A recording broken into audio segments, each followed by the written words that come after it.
Right, so here is your first question. आप इसके answer साथ साथ कमेंट्स में लिख सकते हैं, नहीं तो आप मुझे लास्ट में बता सकते हो कि आपके टोटल ओवरऑल कितना स्कोर आया, so that I should know कि स्टूडेंट्स जो ये वीडियोस फॉलो कर रहे हैं वो परफॉर्मेंस में कहाँ स्टैंड करते हैं। सो पहला क्वेश्चन है, which of the following property और attribute return the total number of values in series S1।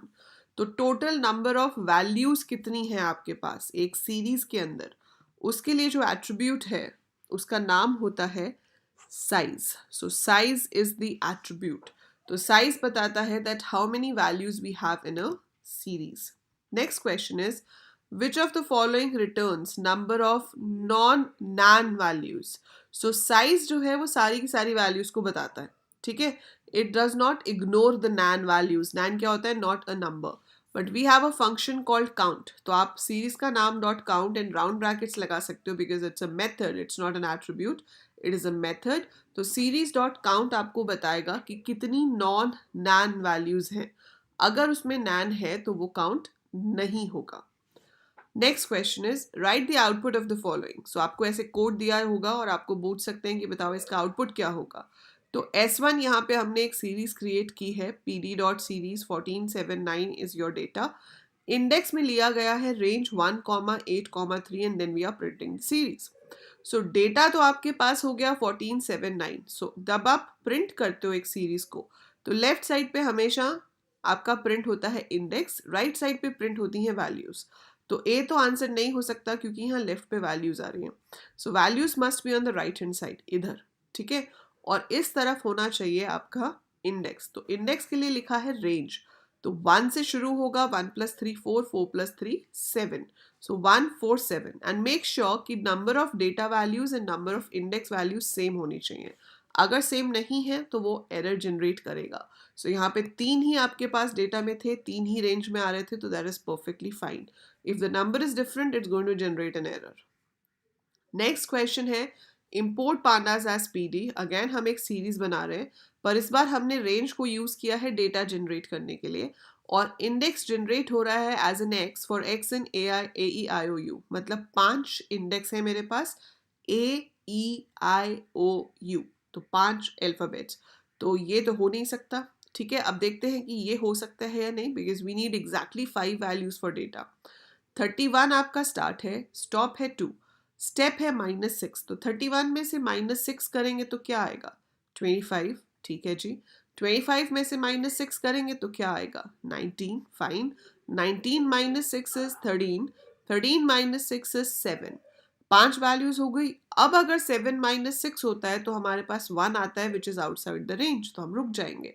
तो 5 ही डेटा वैल्यूज आई, 5 ही इंडेक्स हैं। So answer A will be the correct answer for this question. So ये जो है आपका, ये आपका प्रिंट होगा, इसमें कोई एरर नहीं है।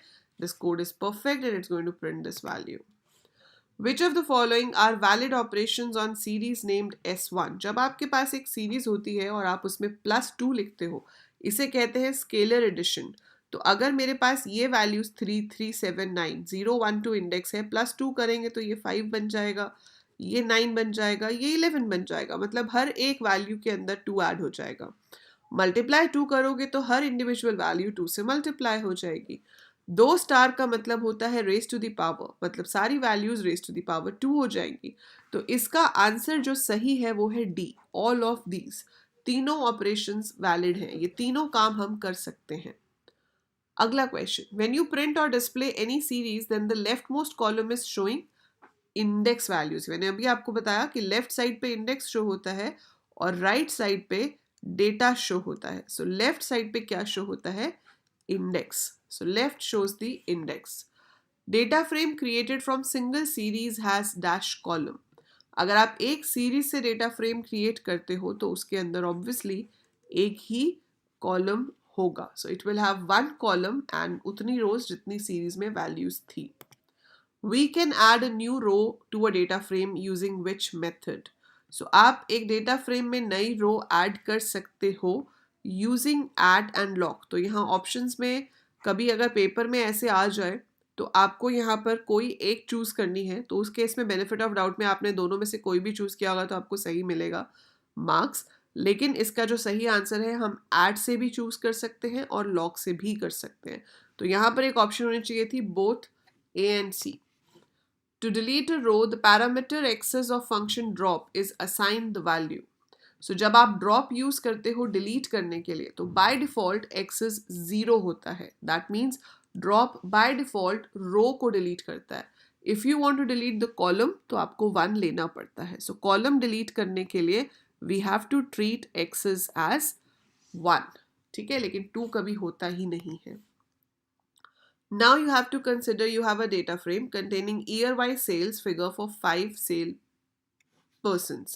So मधु ने 4 साल में कितनी सेल्स की, कुसुम ने कितनी की, कनिष्क ने कितनी की, ये सब कुछ गिवन है. Write a statement to append the data frame DF2 to data frame DF.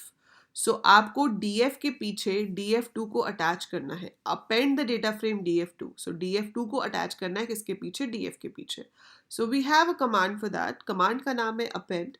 तो यहाँ पर आपको क्या देखना था कि इतना तो मुझे पता चल गया कि अपडेट कमांड तो है नहीं. ठीक है, आई नो कि अपडेट तो है नहीं. ठीक है, अब अपेंड है, लेकिन किसके पीछे किसको अपेंड कर रहे हैं? डीएफ के पीछे डीएफ2 को अपेंड कर रहे हैं. So this is your correct answer. Second statement D F two के पीछे डीएफ को अपेंड करेगी.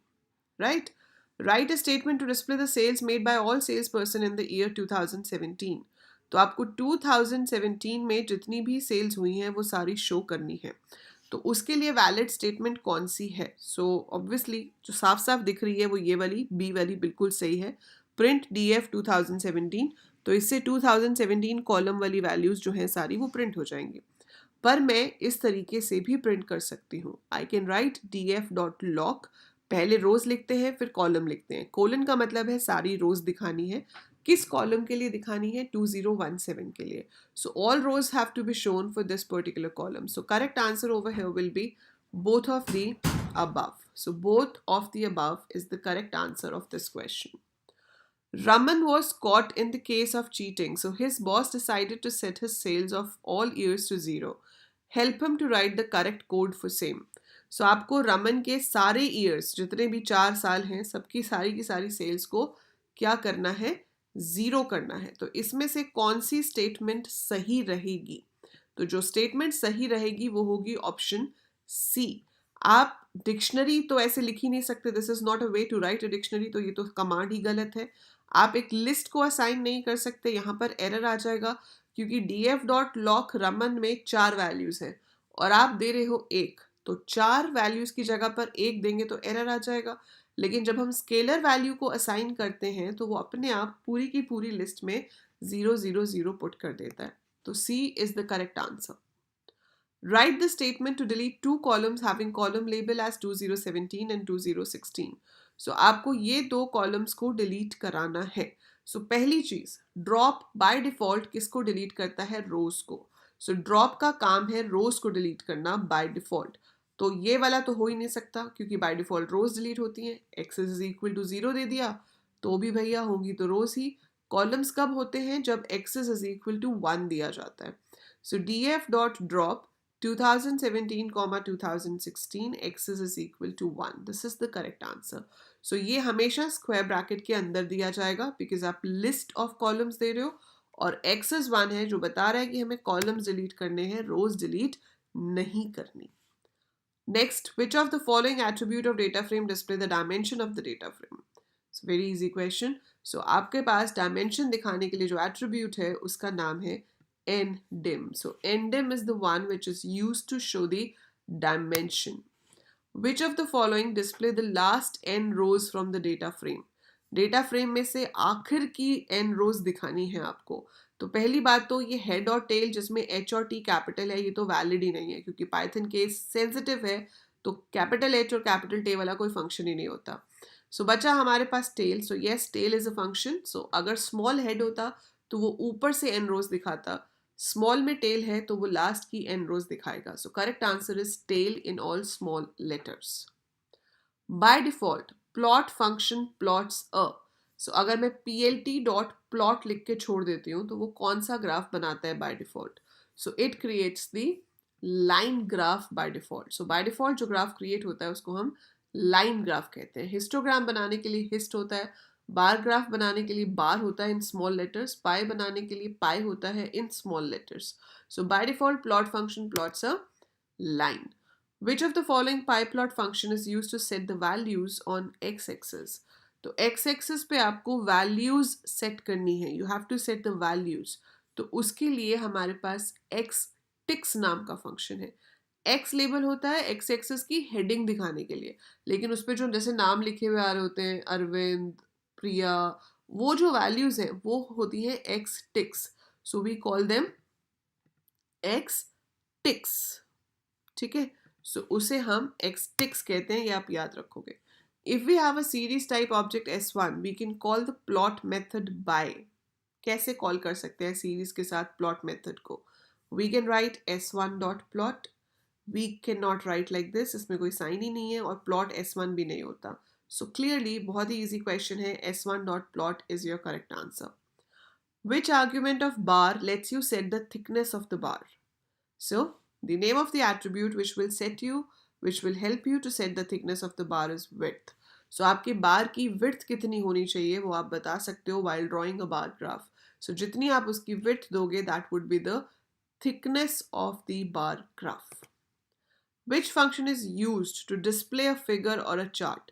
किस function की help से finally आपका chart दिखाई देता है? So last line हम जब भी chart बनाते हैं आपने देखा होगा last line में हम क्या लिखते हैं? plt.show.